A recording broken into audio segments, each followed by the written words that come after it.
So we got into the pediatrician's office that day and she said, let's do some early intervention. That's a free service. Let's start there and see what they say. So we took them for early intervention evaluations.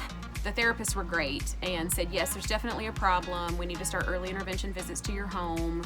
We'll set everything up. And I said, okay, good. We were finally doing something about it. Kind of this, dread in the back of my mind that had been growing over the past year up until that point. I thought, okay, we're doing something. I feel a little bit of relief. Somebody besides me knows that something's going on. I feel better about this. So we got early intervention. It was 30 minutes per child once every 2 weeks. Each child got 1 hour a month.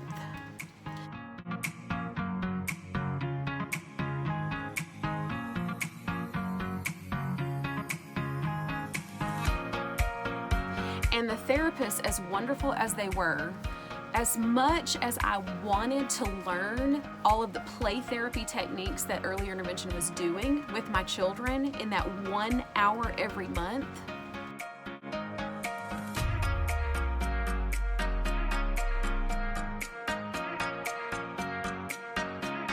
I didn't have time. I barely had time to register that there was something wrong with the twins. I just kept on going. We all kept on going. Did early intervention for a year. We got it from age 24 months to 36 months. Well, then you age out. I went back to the pediatrician and said, I'm not getting a lot. I need some help. She was absolutely as concerned as me. And she just did the next step, which was, okay, here are behavioral clinics in the Birmingham area. Here's the numbers, call each one, let them know what your insurance is, and start the application process in order to get in to be evaluated. Now, she said, I'm gonna tell you right now, everybody's got a long waiting list because there's way too many autistic children that need to be evaluated and not enough therapists to do it. I called all the different places, 6-month waiting list, 9-month waiting list, 12-month waiting list. I was so frustrated because by now I can tell there's something wrong. There is something so wrong.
They're not making eye contact.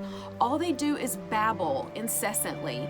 They're up all hours of the night. They vomit every single day.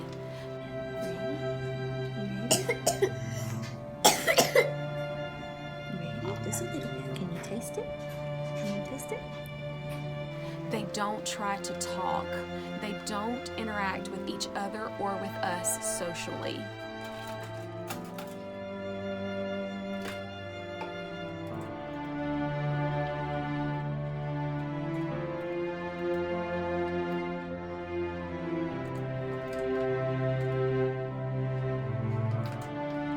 There's something really wrong.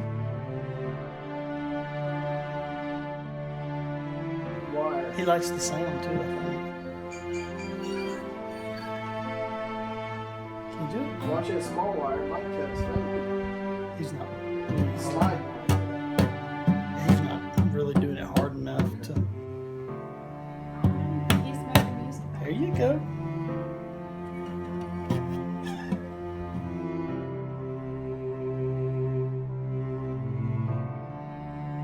Do you want to build a snowman? You want to go watch Frozen?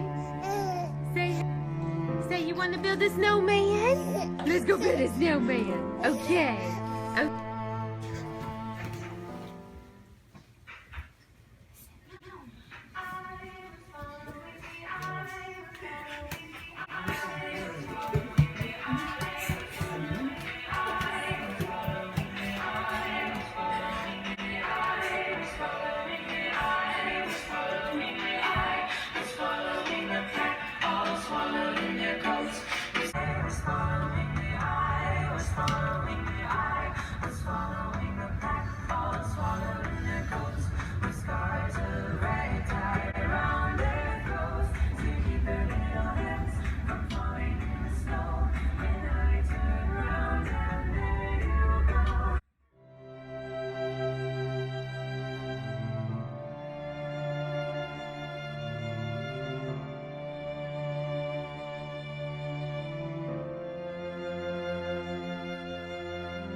So at this point, they're at 3 years old.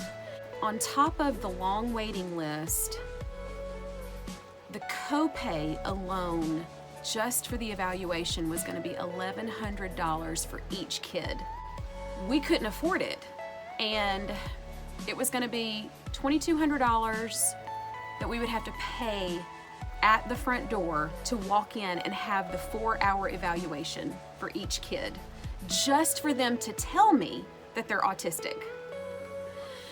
And I said, we can't do that. We can't do it. Randomly, I met one of the care coordinators at one of the particular clinics in a completely unrelated place. And we got to talking, and I said, my twins, I think they're autistic, they're nonverbal, they're not learning how to talk, they're not trying to talk, here's all the things that they're doing. And she said, they definitely sound like there's a problem. I said, we can't afford it. And she said, well, we have a sliding scale. We can probably knock off several $100s. Well, it was still gonna be about $500 per kid at the time. I couldn't do that. Well, in the meantime, early intervention contacted us because we're the Board of Education, where you're on their radar, they're trying to set up all these meetings, you gotta come up with a care plan, you gotta implement the care plan, you gotta reevaluate the care plan, and their care plans are called IEPs, Individual Educational Plan, I think. But everybody just knows this as the IEP. And the IEP is crucial to that child because that is that child in a nutshell. Where they are, what they're lacking, and what they need in order to progress. So early intervention said, hey, you're about to age out. We age out at 36 months. Can we have a meeting? Because it's all about the meetings. Linda, if you're watching this, I know you're laughing because we always laugh about the meetings. There are so many meetings, and do you understand how complicated my life is with the sick people in my life that I'm taking care of? Anyway, everybody was truly understanding. It was not nearly as bad as what I'm making it sound, and sometimes we just took it 5 minutes at a time because that's all you can do. Anyway, so the early intervention transitioned us to the Board of Education. At this point, I was already beating my head against a brick wall because we didn't have the money to go through the medical route and go through one of these behavioral clinics. She threw me a lifeline. The early intervention representative said, if you go through the Board of Education, it's free. They don't receive a medical diagnosis, but they get the same evaluation by someone who is a licensed autism evaluator, a licensed therapist, can make the same diagnosis from an educational standpoint, and you can get your services through the Board of Education with them going to school. She said, now, the focus will be different. It will be based on teaching them life skills from an educational standpoint because they have to progress in the school system. But it's gonna be ABA therapy, which is what you would get at a clinic anyway. And it's free. It's because you live in this county. And I said, where do I sign? Because we didn't have thousands of dollars to spend on 2 children who are nonverbal autistic, because by now I know it. And I still wasn't talking about it because I had so much else going on and I couldn't deal with it. I couldn't deal with it. If you give a moose a muffin,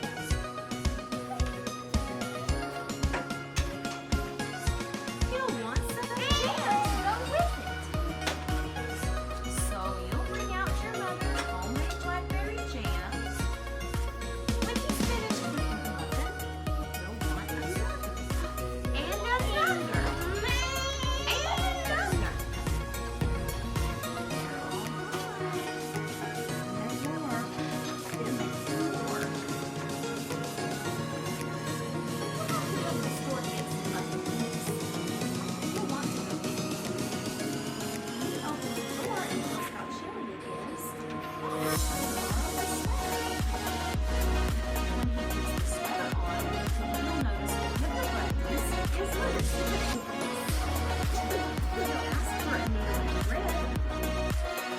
So I think I probably started crying in that meeting and said, thank you.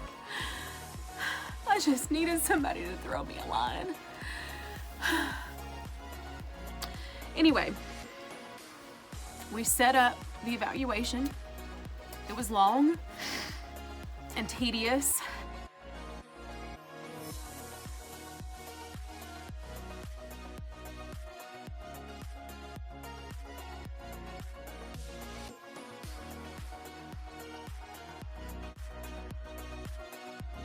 But the boys are so sweet.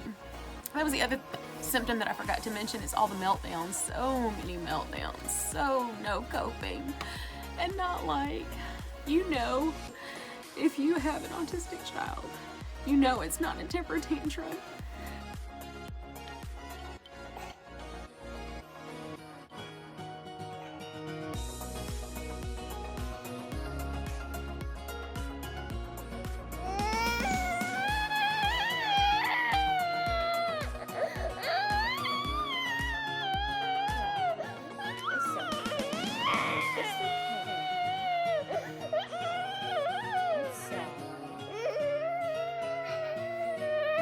We made it through the evaluation and we got set up with a special needs preschool. That was hard enough to admit because I had convinced myself that they were just delayed and that they would get better. It's just gonna take them longer.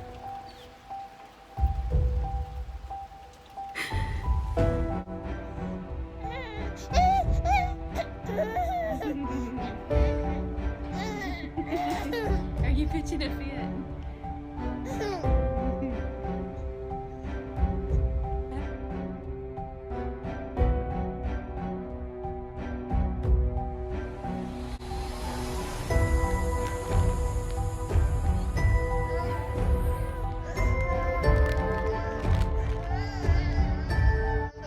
They went to school for a year from the time they were 3 years old. They turned 3 in June, started school in September, finished school in May, and that whole year, they did not progress at all. No words, no using the iPad, no picking pictures from a wall.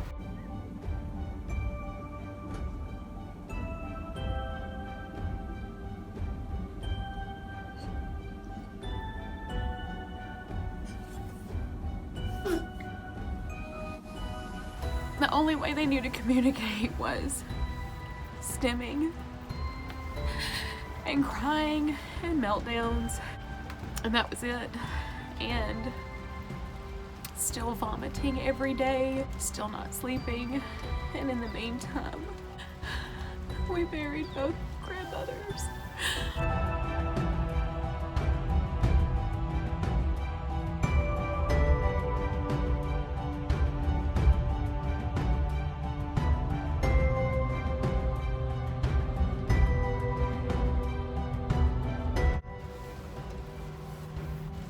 And we just kept putting one foot in front of the other. And I didn't talk about it. I didn't tell my friends, maybe only 2 or 3 people close to me and my husband knew how bad it was and how they had not progressed. But the rest of the world didn't know. And we just pulled away and stopped going out. I didn't take them places. I didn't want to have to explain them or make excuses for their behavior. And I had not even admitted it to myself that they're nonverbal autistic.